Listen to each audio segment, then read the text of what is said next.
नमस्कार दोस्तों, UP PCS prelims crash course में मैं प्रशांत आप सबका स्वागत करता हूं। इस क्रैश कोर्स का ये 42वां लेक्चर है और इंडियन पॉलिटी का ये मेरा छठा लेक्चर है, जिसमें मैं आपसे डिस्कस करूंगा अनुच्छेद 368 और महत्वपूर्ण संविधान संशोधनों के बारे में। इस लेक्चर में हम डिस्कस करेंगे। तो अनुच्छेद 368 में ये प्रावधान किया गया है कि संविधान में किस प्रकार से संशोधन किया जा सकता है। इसके अलावा इस लेक्चर में हम ये भी समझेंगे कि सिंपल मेजॉरिटी क्या होती है, स्पेशल मेजॉरिटी क्या होती है, वर्किंग मेजॉरिटी क्या होती है और एब्सोल्यूट मेजॉरिटी क्या होती है। ये सारे शब्द आपको बार बार सुनने को मिलते हैं। तो ठीक प्रकार से इस लेक्चर में आर्टिकल 368 को हम समझेंगे और इसके साथ ही करीब करीब 25 से ज्यादा संविधान संशोधनों की लिस्ट को हम देखेंगे, जिनसे कि परीक्षा में भर भर के प्रश्न पूछे जाते रहे हैं प्रीवियस ईयर में। तो ये टॉपिक बेहद महत्वपूर्ण है और खास करके महत्वपूर्ण संविधान संशोधन उनकी जो लिस्ट है उनसे प्रश्न बराबर आपसे परीक्षा में पूछा जाता है। तो इस लेक्चर में हम सबको कवर करेंगे। इस लेक्चर को प्रारंभ करूं उससे पहले मैं आप सबसे कहना चाहूंगा कि यूपी पीसीएस प्रीलिम्स के लिए हम लोग क्रैश कोर्स चला रहे हैं, जो कि फ्री ऑफ कास्ट है और जो कि यूट्यूब पर उपलब्ध है, सबके लिए उपलब्ध है। इस पूरे क्रैश कोर्स प्रोग्राम में हम यूपी पीसीएस प्रीलिम्स के पूरे सिलेबस को, कंप्लीट सिलेबस को आपको रिवाइज करा रहे हैं। तो ये जो पूरा प्रोग्राम है ये आपके लिए बहुत ही लाभकारी है। इस प्रोग्राम का जो शेड्यूल है वो इस वीडियो के डिस्क्रिप्शन में दिया गया है, तो वहां उस शेड्यूल को देख करके आपको पता चल जाएगा कि अगली क्लास किस सब्जेक्ट की है, किस टॉपिक की है। ये सारी चीजें आप पहले से देख सकते हैं। ठीक है, प्रॉपर वे में एक टाइमिंग फिक्स करके डेली 2 क्लासेस जो है हम लोग इस प्रोग्राम के तहत लाते रहते हैं। इसी सीरीज में ये 42वां लेक्चर है। अगर हम पूरे प्रोग्राम की बात करें और सब्जेक्ट की बात करें तो ये छठा लेक्चर है, जिसमें इंडियन पॉलिटी का, जिसमें हम समझेंगे महत्वपूर्ण संविधान संशोधनों को। ठीक है, तो चलिए इसी के साथ इस लेक्चर को प्रारंभ करते हैं और सीधे हम विषय पर आते हैं। तो देखिए, भारत का जो संविधान है उसको हम जानते हैं कि भारत का संविधान नम्य भी है, अनम्य भी है। यानी भारत का संविधान कठोर भी है और लचीला भी है। अगर हम अमेरिका के संविधान को देखें तो अमेरिका का संविधान कठोर संविधान है, यानी संविधान में संशोधन करना बड़ा मुश्किल काम है। ब्रिटेन में हम देखें तो ब्रिटेन का जो संविधान है वो बहुत लचीला है, यानी संविधान में संशोधन करना बहुत आसान है। तो अमेरिका के बेहद कठिनतम और इंग्लैंड के, ब्रिटेन के बहुत सरल संविधान में से हमने एक बीच का सुनहरा रास्ता लिया और हमने अपने संविधान को लचीला भी बनाया, यानी भारत के संविधान को लचीला भी बनाया और उसे कठोर भी बनाया। तो संविधान में बहुत सारे ऐसे प्रावधान हैं जिनमें संशोधन करना बेहद आसान है और संविधान में बहुत सारे ऐसे भी प्रावधान हैं जिनमें कि संशोधन करना बहुत मुश्किल है।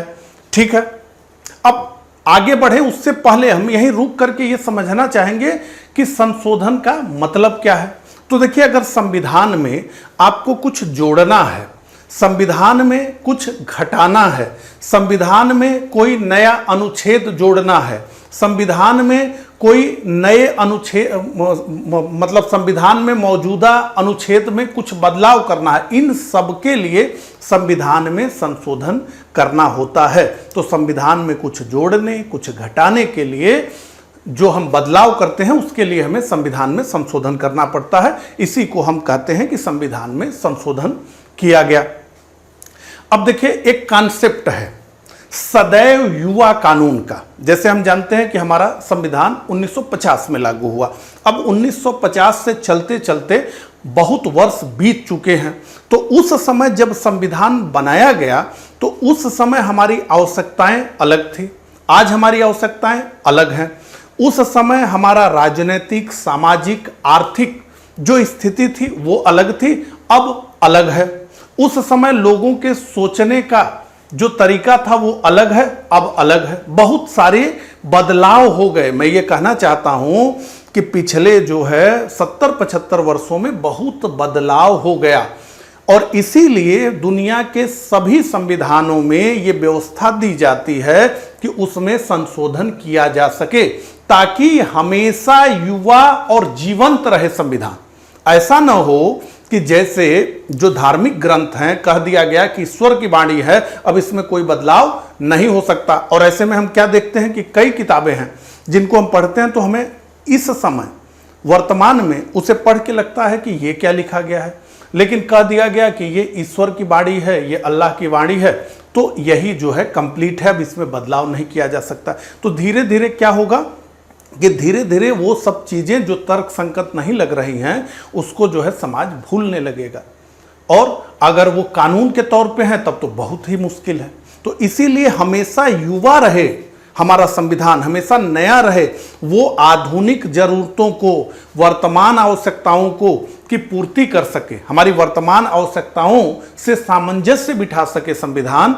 इसलिए संविधान में संशोधन करना बहुत जरूरी है। अभी तक संविधान में 106 संविधान संशोधन किए जा चुके हैं जिन्हें हम एक क्रम से इस लेक्चर में डिस्कस करेंगे। ठीक है, तो इतनी बात हो गई युवा संविधान का कॉन्सेप्ट। युवा कानून, कानून हमेशा युवा होना चाहिए, यानी वो जीवंत होना चाहिए और उसमें जो है वर्तमान की आवश्यकताओं की पूर्ति करने की क्षमता होनी चाहिए। ऐसा ना हो कि 50 में लिख दिया गया और अभी तक जो है 2024-25 तक वही बातें चल रही हैं। ठीक है, तो ये विषय। अब आइए, इतना समझने के बाद अब सीधे हम आ जाते हैं अनुच्छेद 368 की कुछ डिटेलिंग्स को समझ लेते हैं। ये परीक्षा में आपसे पूछा जाएगा। तो पहला देखिए, संविधान के भाग 20, तो आपसे पूछा जाएगा कि संविधान संशोधन संविधान के किस भाग में लिखा गया, 19, 12, 13, 20। तो आप कहेंगे कि संविधान के भाग 20 में संविधान संशोधन के बारे में लिखा गया है। तो इसमें है एक आर्टिकल 368, अनुच्छेद 368। तो इसी अनुच्छेद 368 में संविधान संशोधन की प्रक्रिया का उल्लेख किया गया है। अब इससे रिलेटेड 2-3 तथ्य और समझ लीजिए जो सीधे आपसे परीक्षा में पूछा जाएगा। पहला, संविधान में किसी संशोधन हेतु संसद के किसी सदन में एक विधेयक प्रस्तावित हो सकता है। तो कहा यह जा रहा है कि हम जानते हैं कि जो हमारे लेजिस्लेचर है उसके 2 हाउसेस हैं, एक लोकसभा, एक राज्यसभा। तो ये कहा जा रहा है कि अगर किसी भी विधेयक को प्रस्तुत करना है, किसी बिल को प्रस्तुत करना है जो बाद में एक्ट बन जाएगा, अगर दोनों सदनों से पारित होकर राष्ट्रपति की सहमति मिल गई तो उसे, तो कोई भी बिल संसद के दोनों सदनों में लाया जा सकता है। राज्यसभा में भी लाया जा सकता है, लोकसभा में भी लाया जा सकता है। ये हम किस तरह के विधेयक की बात कर रहे हैं, जो संविधान में संशोधन करेगा विधेयक, उसकी हम बात कर रहे हैं। ठीक है, तो ये संसद के दोनों सदनों में लाया जा सकता है, राज्यसभा में भी आ सकता है, लोकसभा में भी आ सकता है। ये पहला।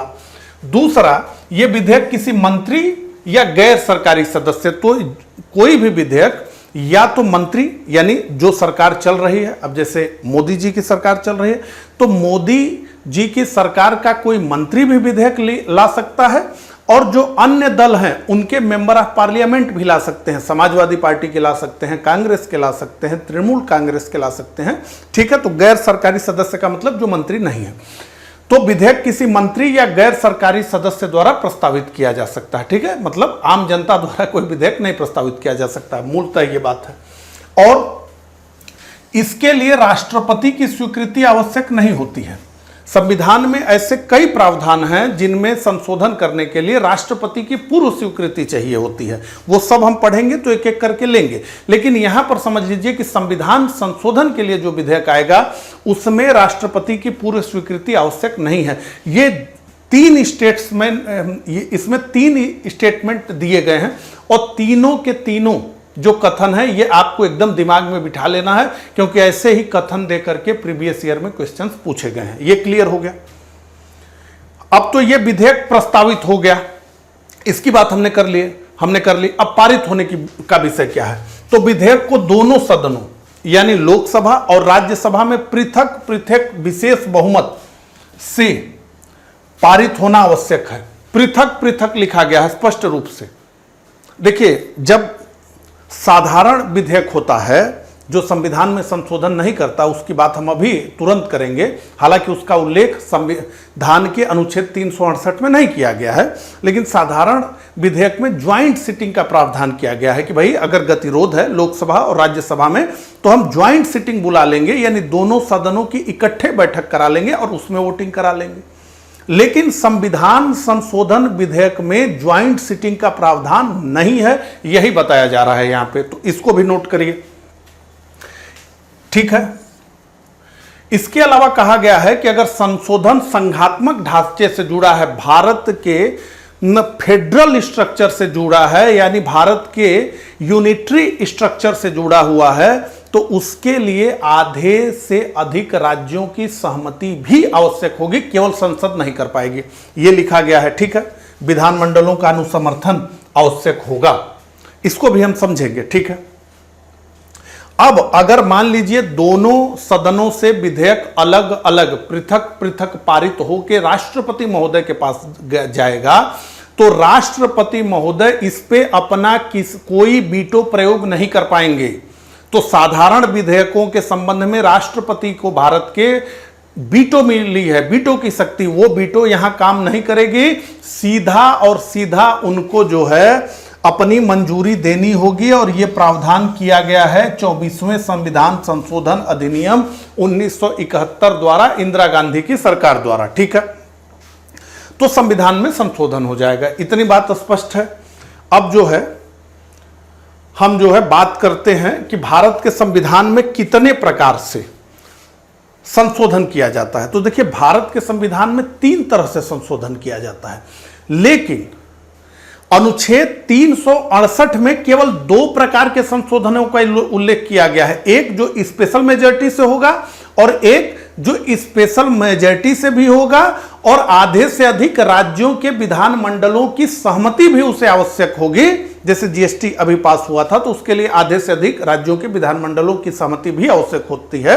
तो ये 2 ही तरीके बताए गए हैं, लेकिन हम संशोधन को पढ़ रहे हैं तो हम सिंपल मेजॉरिटी को भी यही समझना चाहेंगे। हम अलग से अब इसको समझने तो जाएंगे नहीं, लेकिन आप ये ध्यान रखिए कि जो साधारण बहुमत द्वारा संविधान में संशोधन किया जाता है उसका उल्लेख अनुच्छेद 368 में नहीं किया गया है, ठीक है। तो अब साधारण बहुमत होता क्या है उसको समझ लीजिए, हम सिंपल मेजॉरिटी कहते किसको है, ठीक है। तो लिखा है कि सदन में उपस्थित तथा मत देने वाले आधे से अधिक सदस्यों का बहुमत। अब इसका अर्थ क्या है, तो लोकसभा को ही हम लेते हैं, लोकसभा की स्ट्रेंथ कितनी है, तो 543 है। 2 एंग्लो इंडियन थे, उनका काम समाप्त हो गया है। तो लोकसभा की कुल स्ट्रेंथ कितनी है, 543। अब कहा जा रहा है कि सदन में उपस्थित, तो मान लीजिए 543 की स्ट्रेंथ है लोकसभा की, ठीक है, ये टोटल स्ट्रेंथ है। लेकिन किसी विशेष दिन केवल 500 लोग आए, कितने लोग आए, 500 लोग आए, 43 लोग नहीं आए, हो सकता है कई लोग बीमार हों या हो सकता है कि कई लोगों की मृत्यु हो गई हो लेकिन वहां चुनाव नहीं हो पाया हो तो वो सीट वैकेंट हो, ऐसा होता है। तो 543 की कुल स्ट्रेंथ है, जिसमें से कि उपस्थित हुए 500 लोग। अब कह रहा है कि मतदान देने वाले, यानी 543 की टोटल स्ट्रेंथ, उपस्थित हुए सदस्य केवल 500, 43 लोग मान लीजिए छुट्टी पे चले गए। अब इस 500 में हो सकता है कि 20 लोग ये कहें कि हमें मतदान में हिस्सा नहीं लेना, हम मतदान में क्या करेंगे, हिस्सा नहीं लेंगे, हमारा मन नहीं है। तो 480 लोगों ने मतदान में हिस्सा लिया। कितने लोगों ने मतदान में हिस्सा लिया, 480, ठीक है। अब क्या कह रहा है कि सदन में उपस्थित तथा मत देने वाले आधे से अधिक सदस्यों का बहुमत। तो 480 का आधा कितना होगा, 240, और 240 प्लस क्या होगा 1, यानी 241 लोगों का बहुमत अगर होगा, 241 लोग अगर जो है बिल पर अपनी सहमति दे देंगे तो यह बिल पास हो जाएगा। इसको हम क्या कहते हैं, इसको हम कहते हैं वर्किंग मेजॉरिटी। क्यों, क्योंकि एब्सोल्यूट मेजॉरिटी कितनी होगी, 543 में सरकार बनाने के लिए हमें कितने चाहिए, आधे से एक अधिक, आधे से एक अधिक। तो यहां पर हम मानते हैं कि 272 सदस्य चाहिए। कितने सदस्य चाहिए, 272 सदस्य हमें चाहिए। ये क्या है, ये एब्सोल्यूट मेजॉरिटी है। क्या है, एब्सोल्यूट मेजॉरिटी है। लेकिन यहां क्या है, कि आधे से कम हो गए ना, 543 सदस्य हैं और 241 पर बिल पास हो गया। तो ये वर्किंग, इसे हम कहेंगे कि ये वर्किंग मेजॉरिटी है। तो समझिए कि साधारण जो है बहुमत जुटाना कितना आसान है। माने 241 पर बिल पास हो जाएगा, जबकि सरकार बनाने के लिए ही 272 सदस्यों की आवश्यकता होती है। इसी को दूसरे तरीके से समझ लीजिए। मान लीजिए 543 सदस्य हैं, मान लीजिए, मानने में क्या जा रहा है, मान लीजिए 300 ही उपस्थित हुए, 300 ही उपस्थित हुए और 300 में से केवल 200 लोगों ने ही मतदान में हिस्सा लिया। केवल कितने लोगों ने मतदान में हिस्सा लिया? 200। और इस 200 का बटा 2 यानी 100 और प्लस 1, 101 सदस्य चाहिए। तो सोचिए कि 543 की स्ट्रेंथ है जिस लोकसभा की, उस लोकसभा में अगर कोई बिल पारित करना है तो 101 सदस्य भी इसको पारित कर लेंगे। यह है वर्किंग मेजॉरिटी। एब्सोल्यूट मेजॉरिटी क्या है? तो 543 का आधा प्लस 1। ठीक है, यह समझ में आ गया। तो यह हमारे हिसाब से आपको समझ में आ गया होगा। ठीक है, तो सदन में उपस्थित तथा मत देने वाले आधे से अधिक सदस्यों का बहुमत, पहला। फिर मैंने यहां पे लिख दिया है, इस प्रकार के संशोधनों को अनुच्छेद 368 के अर्थों में संविधान संशोधन नहीं माना जाता। इसका उल्लेख संविधान संशोधन में नहीं किया गया है, 368 में नहीं किया गया है। मैं एक बार और दोहरा दूं। तो अब देख लीजिए कि साधारण बहुमत से कौन कौन से संविधान के प्रावधान बदले जाते हैं। देखिए, साधारण बहुमत से जो प्रावधान संशोधित होते हैं उनका उल्लेख उसी अनुच्छेद में कर दिया जाता है। ठीक है, और सबके लिए अनुच्छेद 368 है, वहां उल्लेख किया गया है। तो देखिए कौन कौन से विषय हैं, यह भी आपको पूछा जा सकता है कि इसके लिए विशेष बहुमत की आवश्यकता होगी, और लिख दिया नए राज्यों का प्रवेश।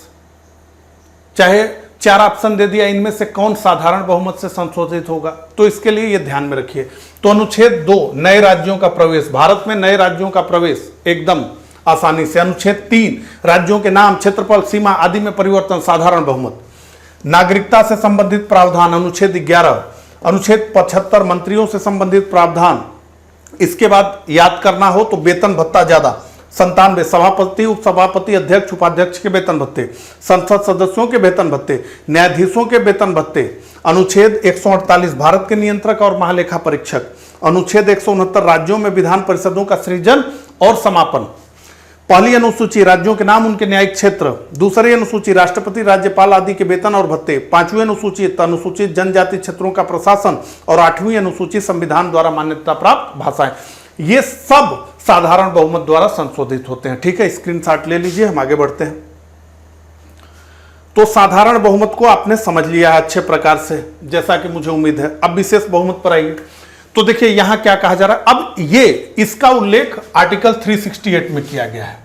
तो अगर आर्टिकल 368 के हिसाब से आप चलेंगे तो इसको दूसरा न कहिए, ये पहला है, इसके बाद जो आएगा वो दूसरा है। तो ये विशेष बहुमत है, स्पेशल मेजॉरिटी है। क्या है स्पेशल मेजॉरिटी, इसको समझ लीजिए।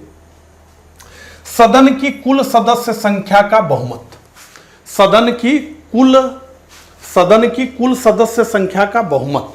तो सदन की कुल सदस्य संख्या यानी 543 का बहुमत यानी 272 पहली आवश्यकता है।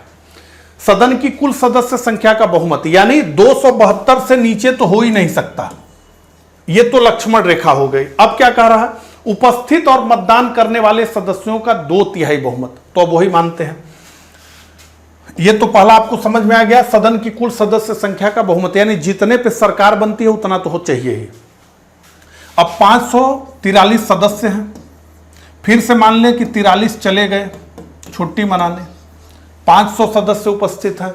चूंकि कंट्रोवर्शियल बिल है, किसी पार्टी ने कहा कि भैया हम इसमें भाग नहीं लेंगे, कंट्रोवर्सी है, हम सदन से वॉकआउट करते हैं, हम नहीं वोटिंग में हिस्सा लेंगे। ठीक, तो 480 लोगों ने वोटिंग में हिस्सा लिया। क्या लिखा है,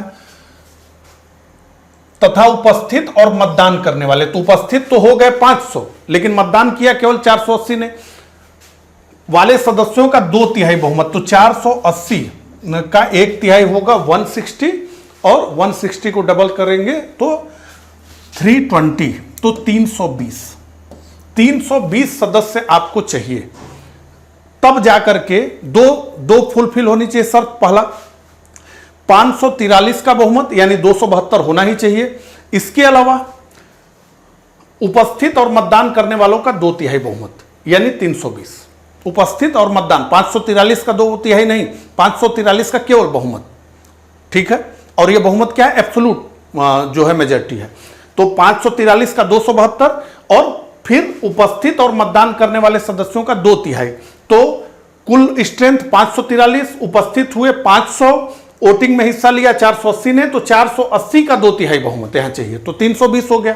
इसी बात को दूसरे तरीके से समझ लीजिए, इसी बात को दूसरे तरीके से समझ लीजिए।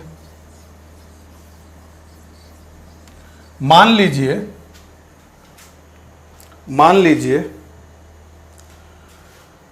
कि 543 सदस्य हैं, जिसमें से कि 43 सदस्य जो है चले गए, बचे 500, मतलब चले गए का मतलब आए ही नहीं। अब इन 500 में से, चूंकि बहुत कंट्रोवर्शियल बिल है, बहुत कंट्रोवर्सी है इस बिल में, बहुत ज़्यादा लोग हिस्सा लेना नहीं चाह रहे हैं। वो क्या चाह रहे हैं कि हम जो है इसमें हिस्सा न लें। तो 100 सदस्यों ने कह दिया कि भैया हम तो इसमें 200 कर लेते हैं समझने के लिए। 200 सदस्यों ने कहा कि हम हिस्सा नहीं लेंगे, आप लोग वोटिंग करा लीजिए। तो 300 सदस्य बचे, यही 300 वोटिंग में भाग ले रहे हैं। तो इनका कितना बहुमत चाहिए? 2/3। तो 2/3 बहुमत कितना हुआ? 300 का 200। अब आप बताइए कि कंडीशन फुलफिल हुई, तो दूसरी कंडीशन तो फुलफिल हो गई कि उपस्थित और मतदान करने वाले सदस्यों का 2/3 बहुमत। तो 300 लोगों ने मतदान किया और 200 2/3 बहुमत हो गया, तो दूसरा शर्त तो फुलफिल हो गया। लेकिन क्या पहली शर्त फुलफिल हुई? 272 हुआ? तो नहीं हुआ, तो नहीं माना जाएगा। ठीक है, मुझे उम्मीद है कि आपको समझ आ गया होगा। अब चलिए आगे। तो जिन विषयों का संबंध भारत के, इसमें कौन कौन से विषय आते हैं उसको समझ लीजिए। तो जिन विषयों का संबंध भारत के संघीय ढांचे से है, उन्हें छोड़कर संविधान के शेष सभी प्रावधान विशेष बहुमत से संशोधित होते हैं। तो पहला तो जो सिंपल मेजॉरिटी से संशोधन होता है उसको छोड़ दीजिए, और वो प्रावधान जो संविधान के फेडरल स्ट्रक्चर से हैं, जुड़े हुए संघीय ढांचे से, उसको देखेंगे हम अभी आगे। तो इन दोनों को छोड़कर शेष पूरा संविधान इसी जो है स्पेशल मेजॉरिटी से ही संशोधित होता है। सिंपल मेजॉरिटी को छोड़ दीजिए और special majority plus ratification of state, इसको छोड़ दीजिए, तो सभी प्रावधान इसी से संशोधित किए जाते हैं। और एक बात और, संविधान संशोधन के विधेयकों में कभी भी ज्वाइंट सिटिंग नहीं बुलाई जा सकती, जैसा कि मैंने आपको बताया। उसका कारण जानना हो आपको, तो कारण यह है कि 245 स्ट्रेंथ है राज्यसभा की। अब 245 का मतलब हुआ और जो है लोकसभा का 543, तो लगभग राज्यसभा की स्ट्रेंथ लोकसभा के आधे से भी कम है।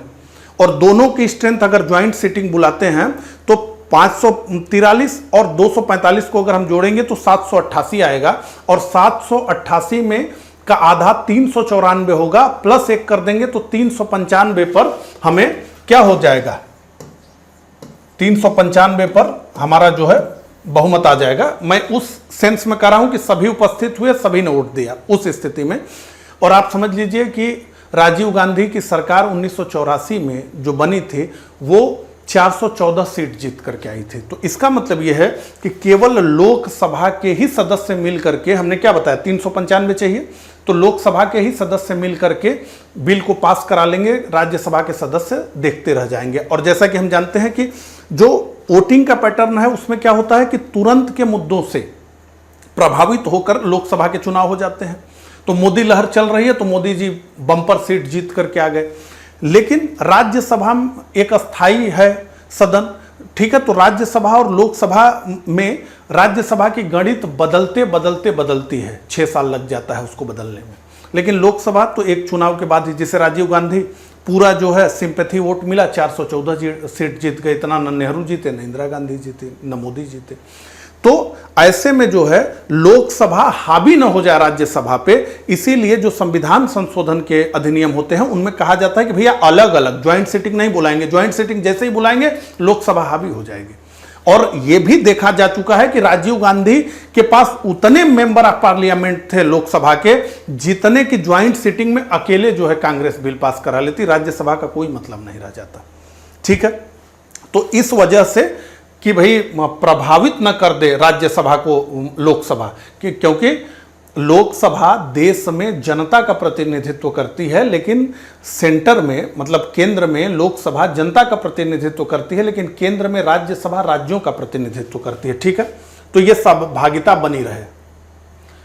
अब देखिए, अब तीसरा प्रकार आ गया, ये क्या है, तो विशेष बहुमत और राज्यों के अनुसमर्थन द्वारा। तो अब केवल संसद से काम नहीं चलेगा, अब राज्यों की भी सहमति चाहिए।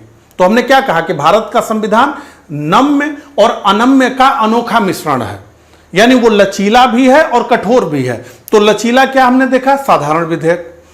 थोड़ा सा कठिन हमने कहां देखा, तो वो कठिन है स्पेशल मेजॉरिटी। अब कठिनतम में हम आ गए हैं special majority plus ratification of states, यानी केवल अब संसद कानून नहीं बनाएगी, इस प्रकार में अब राज्यों के विधानमंडल, राज्य के जो लेजिस्लेचर हैं उनकी भी सहमति चाहिए इसके लिए। ठीक है, तो यह दूसरा प्रकार है अनुच्छेद 368 के अनुसार, और संविधान के अनुसार यह तीसरा प्रकार है। ठीक है, तो विशेष बहुमत प्लस राज्यों के अनुसमर्थन द्वारा हमने लिखा है संविधान संशोधन की सबसे कठिन प्रक्रिया है। विशेष बहुमत तो चाहिए ही, जो मैंने आपको समझाया अभी, प्लस आधे राज्यों का अनुसमर्थन चाहिए, राज्यों से भी पूछा जाएगा। और ये जो भी प्रावधान है ये आपसे पूछा जाएगा परीक्षा में, बहुत बार प्रीवियस ईयर में पूछा गया है, इसको तो एकदम याद कर लीजिए। तो जो भी संघीय ढांचे से जुड़ा हुआ विषय है, भारत के फेडरल स्ट्रक्चर से जुड़ा हुआ विषय है, उसमें राज्यों का भी सहमति चाहिए, माने आधे राज्यों का, आधे से एक अधिक। ठीक है, तो इस संविधान संशोधन के तहत क्या क्या विषय आता है। पहला, अनुच्छेद 54 राष्ट्रपति का निर्वाचन। तो राष्ट्रपति तो राष्ट्राध्यक्ष है, वही पूरे देश का प्रतिनिधि है, तो उसका निर्वाचन, राष्ट्रपति के निर्वाचन की रीति, ये सब याद कर लीजिए। इसके अलावा संघ की कार्यपालिका शक्ति का विस्तार। हमने क्या कहा, भारत क्या है, यूनियन है, हालांकि है तो फेडरेशन, लेकिन यूनियन शब्द ही प्रयोग किया जाता है। तो भारत यूनियन है और यूनियन में संघ की शक्ति बढ़ेगी, तो इसके लिए राज्यों की भी सहमति चाहिए, नहीं तो संघ तो बहुत मजबूत है, वो तो राज्यों के सभी अधिकार को धीरे धीरे छीन लेगा। तो संघ की कार्यपालिका शक्ति का विस्तार, इसके अलावा राज्यों की कार्यपालिका शक्ति का विस्तार, इसके अलावा संघ राज्य क्षेत्रों के लिए उच्च न्यायालय, इसके अलावा संघ की न्यायपालिका, भाग 5 का अध्याय 4, भाग 6 का अध्याय 5 राज्यों के लिए उच्च न्यायालय, भाग 11 का अध्याय 1 संघ एवं राज्यों के बीच विधायी संबंध, और 7वीं अनुसूची में लिखित कोई सूची, तो संघ सूची, राज्य सूची, समवर्ती सूची में कोई छेड़छाड़ करेंगे तो राज्यों से अनुसमर्थन लेना पड़ेगा।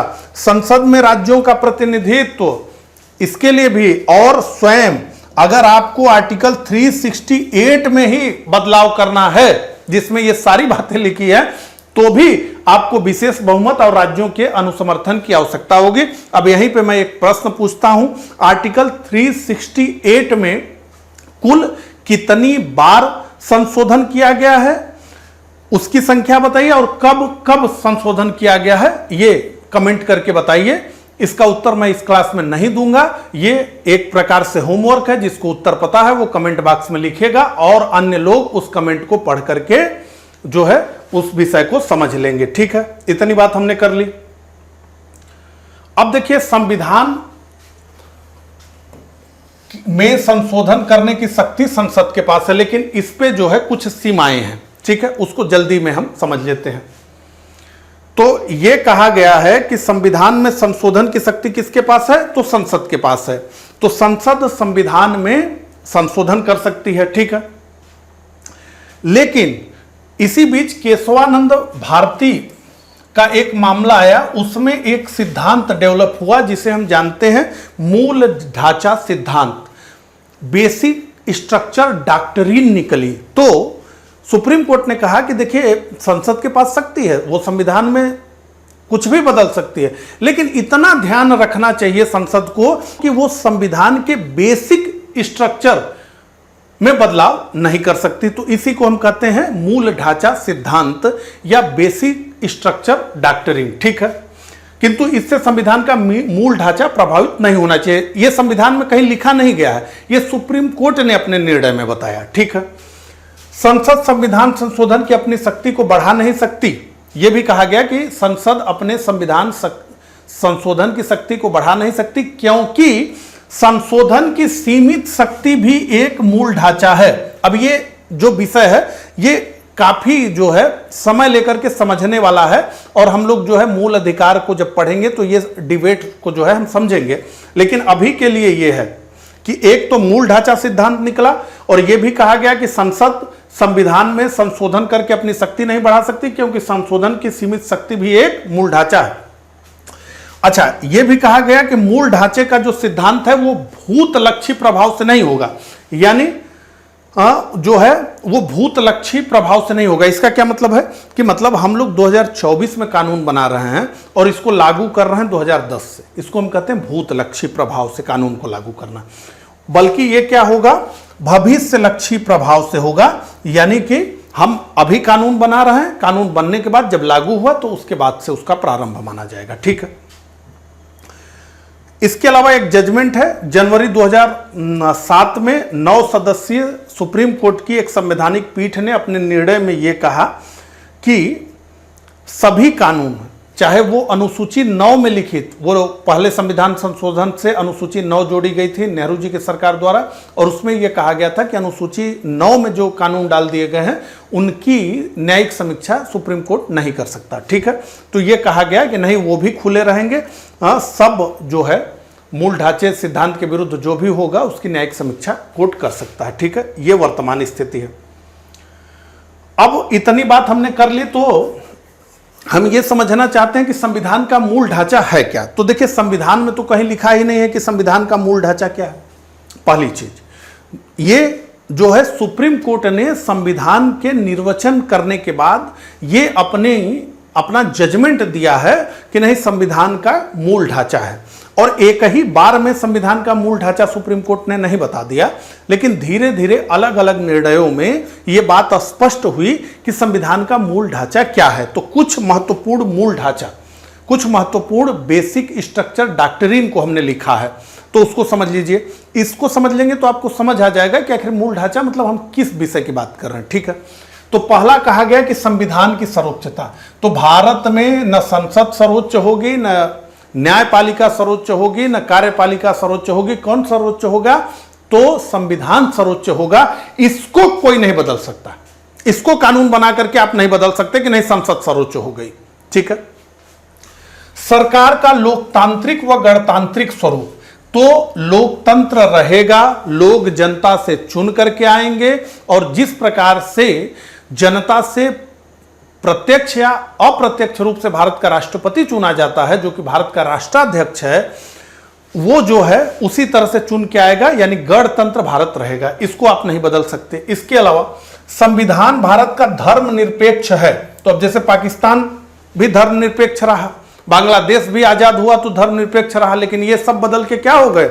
ये सब बदल के हो गए इस्लामिक राष्ट्र, यानी इन्होंने अपना धर्म ही इस्लाम को स्वीकार कर लिया। तो भारत में यह नहीं किया जा सकता, भारत को हिंदू राष्ट्र आप नहीं बना सकते। अगर इस तरह का कोई कानून आप ला रहे हैं तो हम कहेंगे कि आप बेसिक स्ट्रक्चर डॉक्ट्रिन से छेड़छाड़ कर रहे हैं, बेसिक स्ट्रक्चर को ही बदल रहे हैं संविधान के, तो हम इसको अवैध घोषित कर देंगे। ऐसा नहीं कर सकते, ठीक। इसके अलावा विधायिका, कार्यपालिका और न्यायपालिका के बीच शक्तियों का विभाजन है। अगर इससे छेड़छाड़ करेंगे तो यह भी बेसिक स्ट्रक्चर डॉक्ट्रिन के विरोध में आप काम करेंगे।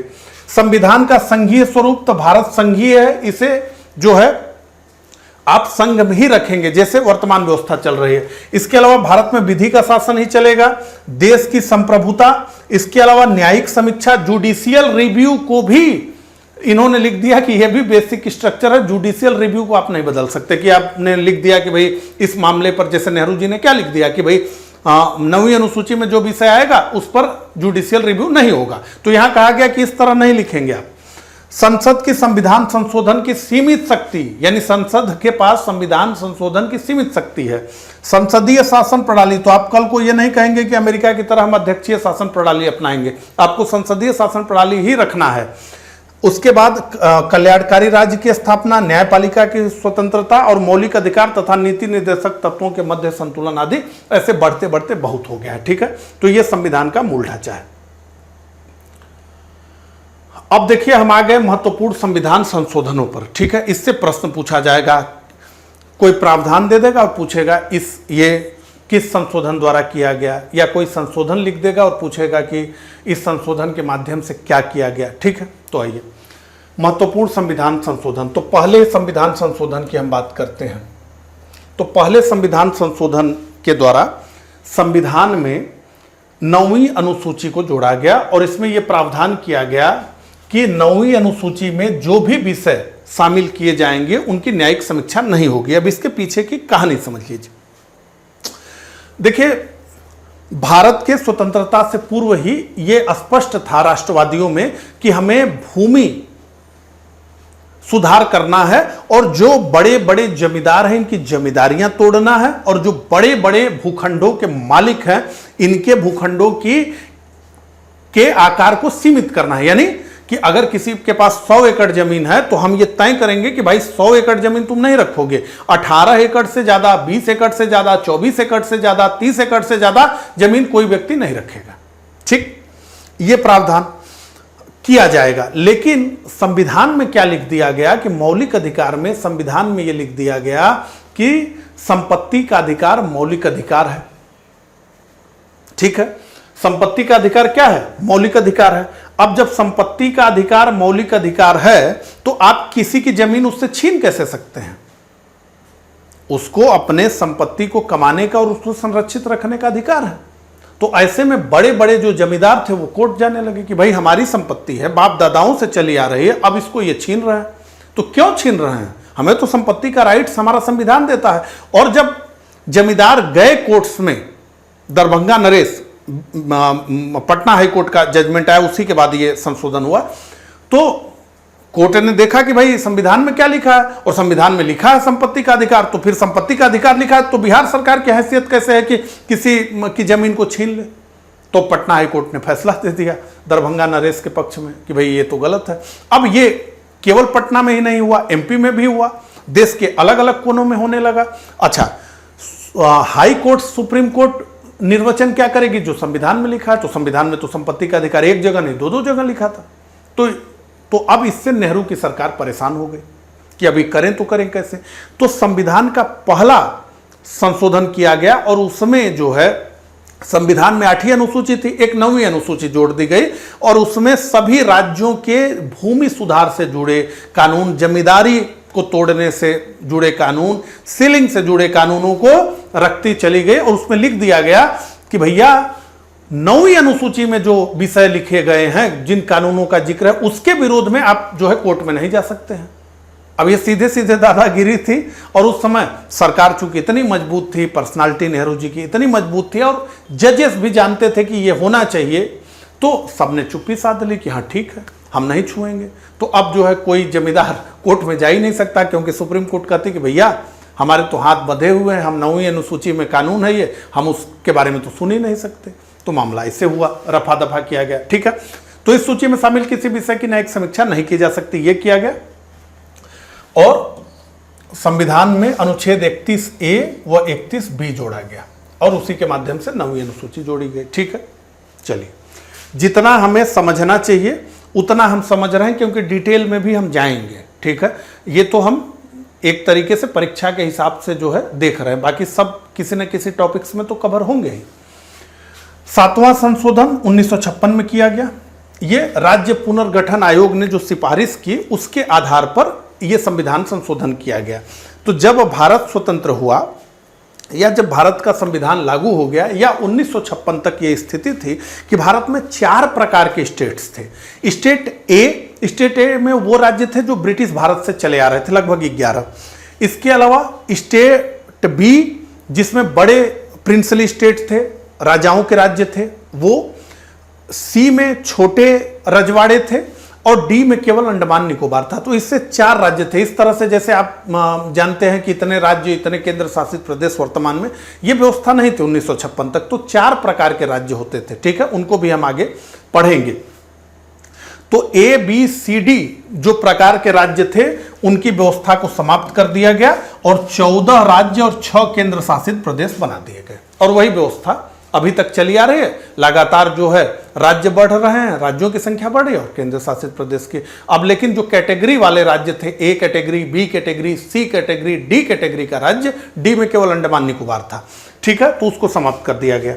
इसके अलावा 21वां संविधान संशोधन अधिनियम 1967 सिंधी भाषा को संविधान की 8वीं अनुसूची में जोड़ा गया। तो संविधान की 8वीं अनुसूची भाषा से जुड़ी है और सिंधी को पूछा जाएगा आपसे परीक्षा में कि सिंधी को किस संविधान संशोधन के माध्यम से 8वीं अनुसूची में जोड़ा गया।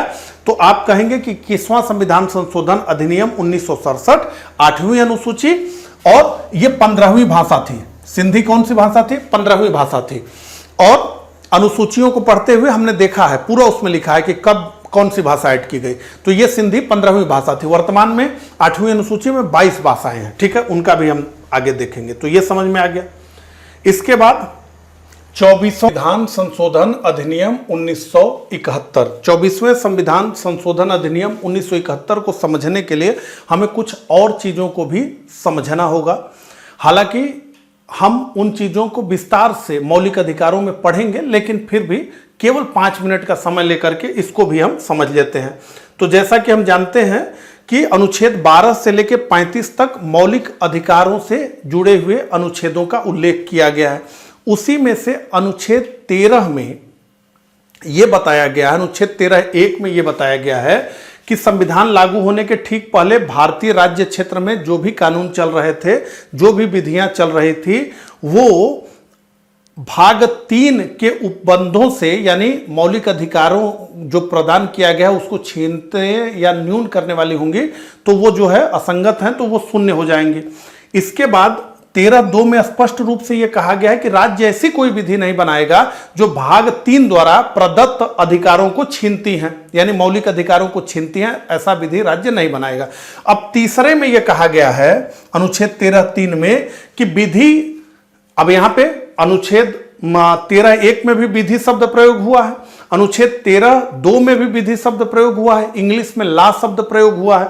अब अनुच्छेद 13 में इस ला यानी इस विधि शब्द को स्पष्ट किया गया है कि विधि मतलब क्या होगा।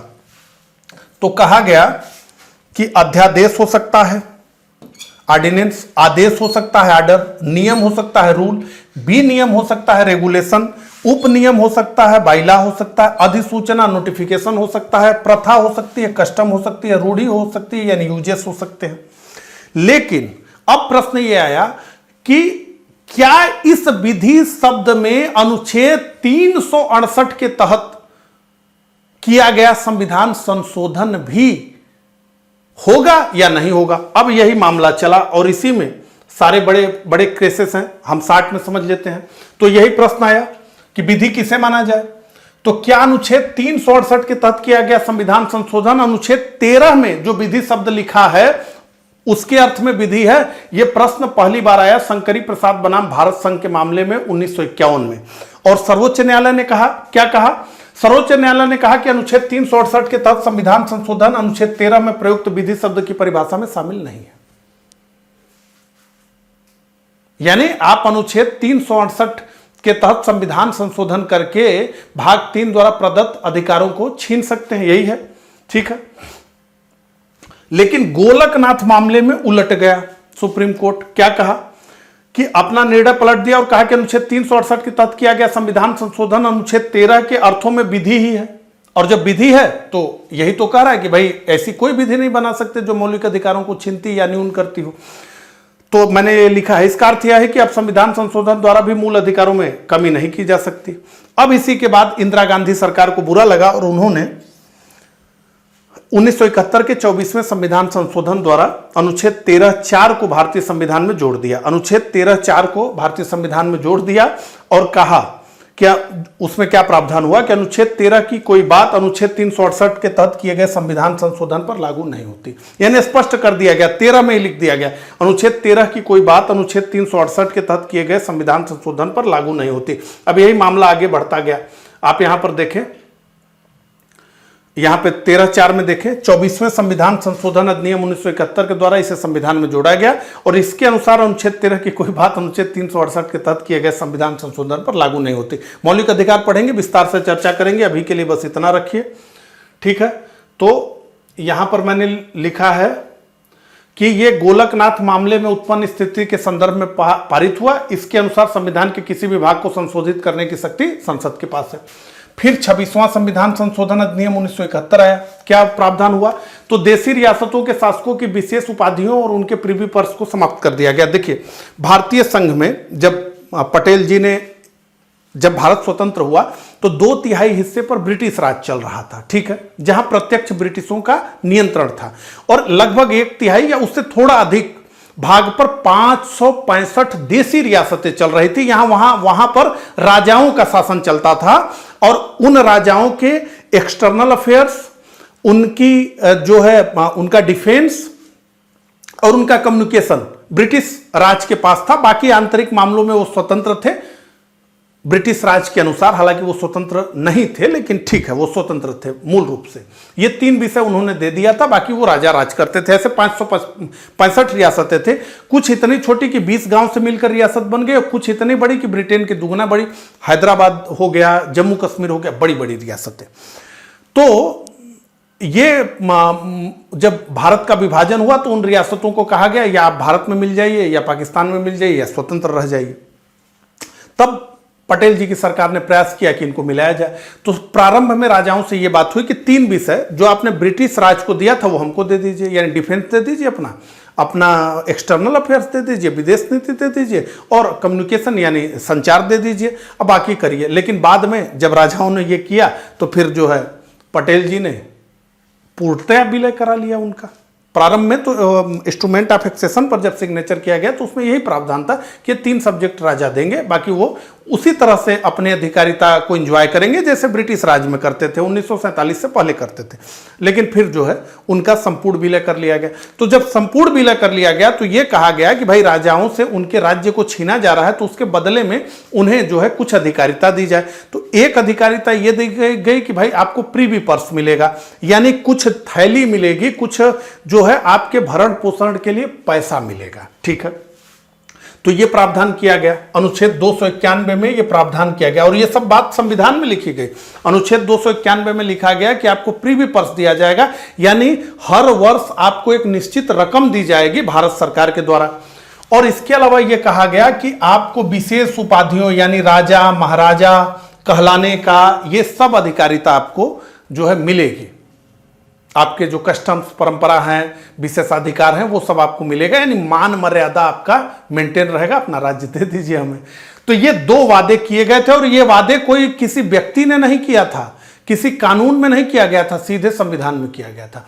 और इस वादे को 26वें संविधान संशोधन 1971 के द्वारा जो है इंदिरा गांधी की सरकार ने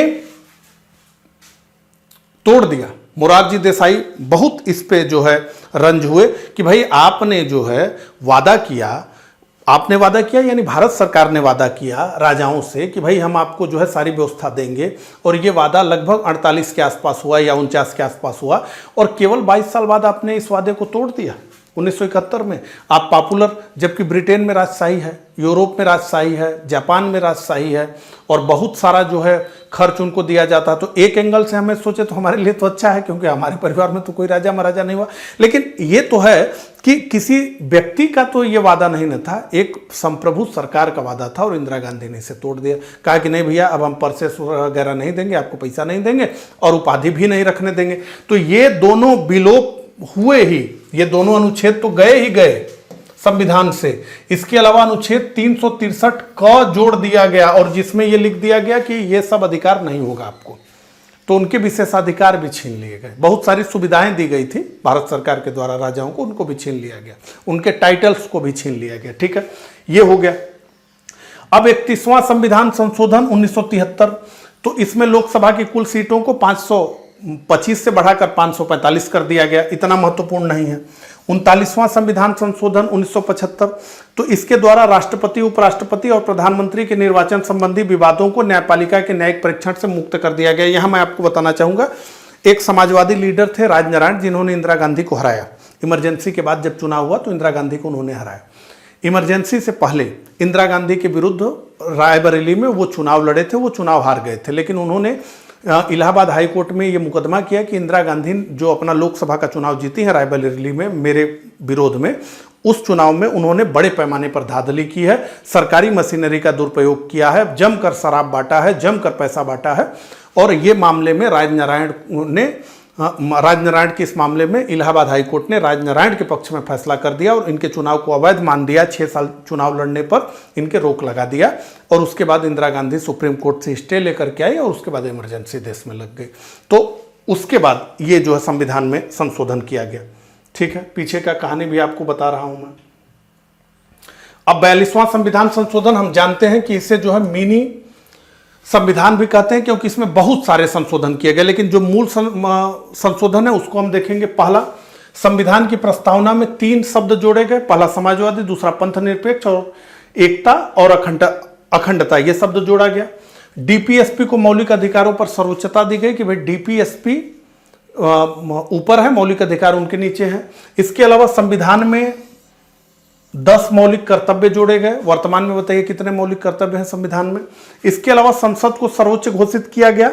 अब देखिए, संसद को सर्वोच्च, ये सब देखिए, ये जो मामला है ये सब इंदिरा गांधी बनाम जो है सुप्रीम कोर्ट चल रहा है मामला। ठीक है, तो संसद को सर्वोच्च घोषित किया गया और संशोधनों को न्यायिक समीक्षा से मुक्त किया गया कि भाई न्यायिक समीक्षा ही नहीं हो सकती है। समझिए, 7वीं अनुसूची, आप जानते हैं कि अनुसूचियों में बदलाव करने के लिए राज्यों से भी सहमति चाहिए, लेकिन 7वीं अनुसूची में परिवर्तन करके वन संपदा, शिक्षा, जनसंख्या नियंत्रण आदि को राज्य सूची से निकालकर समवर्ती सूची में डाल दिया गया। नहीं, राज्य की अधिकारिता को कम कर दिया गया। ये इंदिरा गांधी के तानाशाही का दौर है, देश में इमरजेंसी लगा हुआ है और मनमाना कानून बन रहे हैं।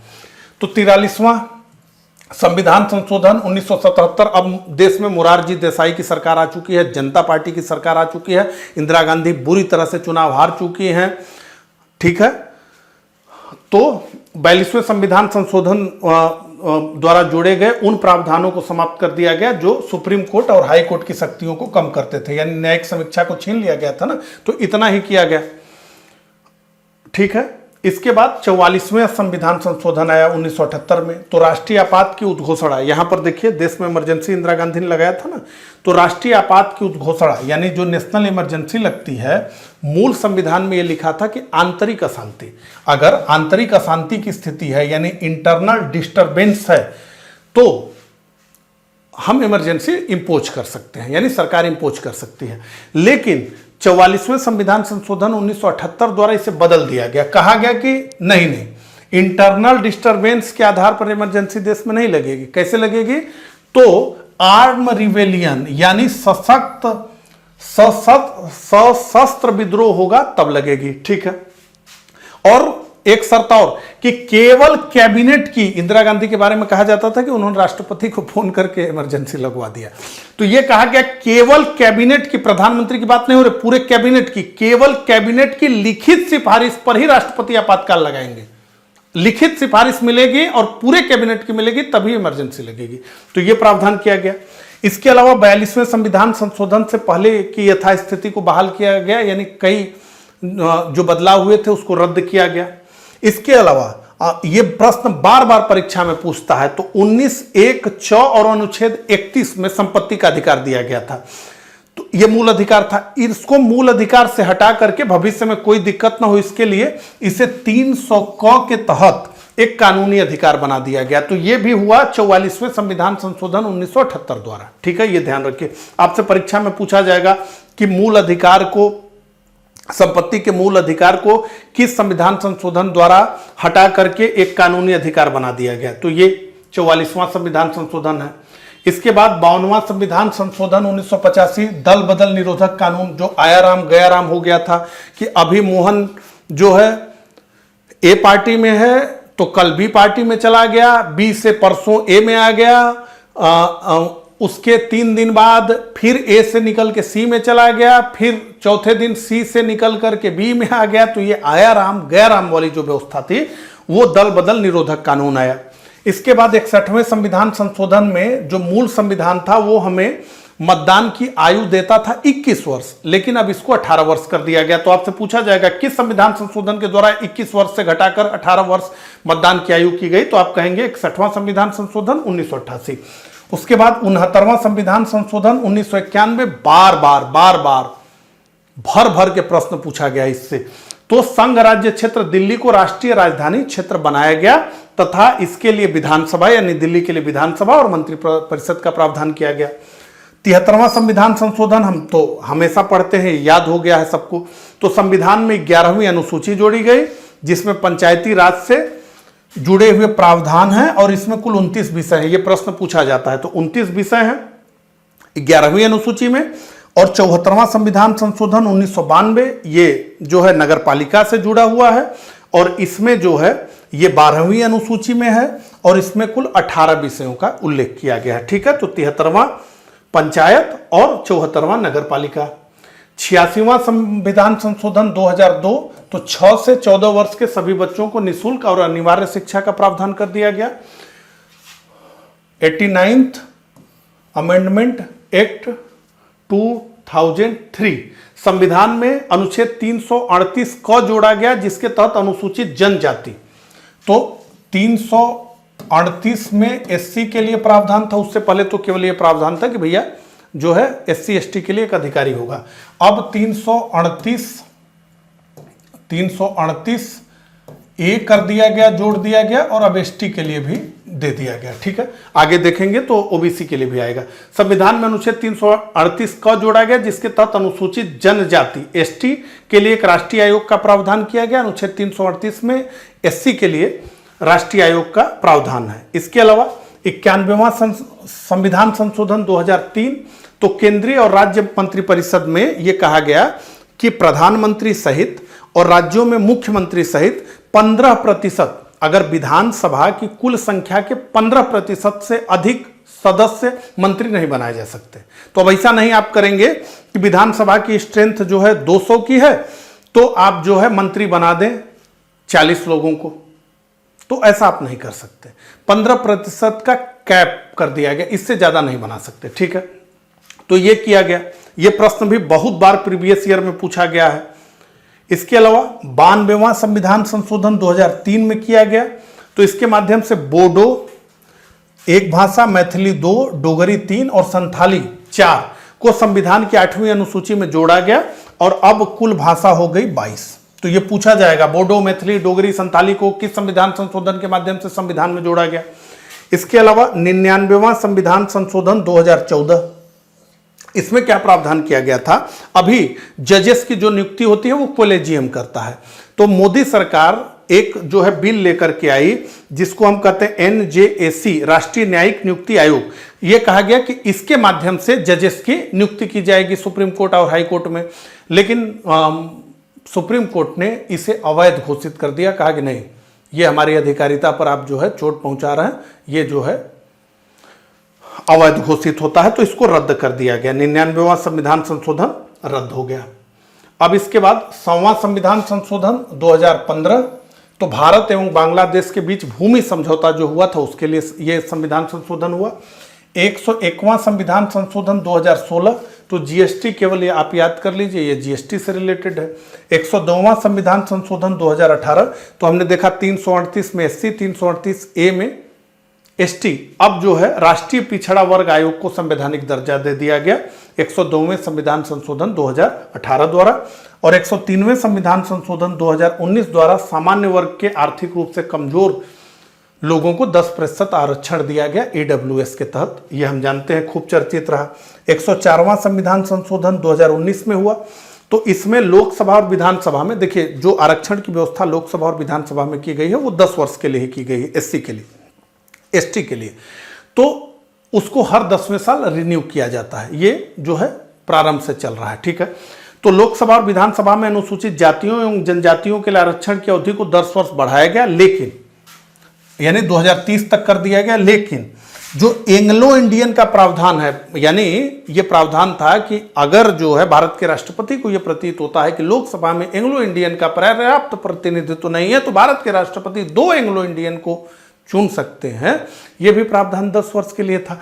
तो ये भी संविधान संशोधन से बढ़ता जा रहा था। तो इस पर ब्रेक लगा दिया मोदी सरकार ने, नहीं ये समाप्त, हम इसको आगे नहीं बढ़ाएंगे, ठीक है। तो 104वां संविधान संशोधन, 105वां 2021 में हुआ। तो सामाजिक और शैक्षिक रूप से पिछड़े वर्गों, जो मराठा आंदोलन पे सुप्रीम कोर्ट का निर्णय आया था, उससे जुड़ा हुआ है। तो ये कहा गया कि SEBC यानी शैक्षिक रूप से पिछड़े वर्गों की पहचान कराने की राज्य सरकार की शक्ति को पुनर्जीवित किया गया। और 106वां संविधान संशोधन 2023 हम जानते हैं लोकसभा और राज्य विधानसभाओं में महिलाओं के लिए 1/3 आरक्षण की व्यवस्था करता है। यह अभी से लागू नहीं हो रहा। जब एक बार जो है पूरी तरीके से डिलिमिटेशन हो जाएगा तो उसके बाद इसको लागू कर दिया जाएगा, ठीक है। तो ये व्यवस्था है, ये सब संविधान संशोधन महत्वपूर्ण है। तो इस प्रकार से हमने आर्टिकल 368 को पढ़ा, स्पेशल मेजॉरिटी क्या होती है और एब्सोल्यूट मेजॉरिटी क्या होती है, वर्किंग मेजॉरिटी क्या होती है, उसको स्पष्ट रूप से समझा और महत्वपूर्ण संविधान संशोधनों के एक लिस्ट को हमने देखा। मुझे कमेंट करके जरूर बताइएगा कि मेरा ये प्रयास आपको कैसा लगा। मिलता हूं इसी तरह के अगले लेक्चर में, तब तक के लिए आप सभी को नमस्कार, धन्यवाद।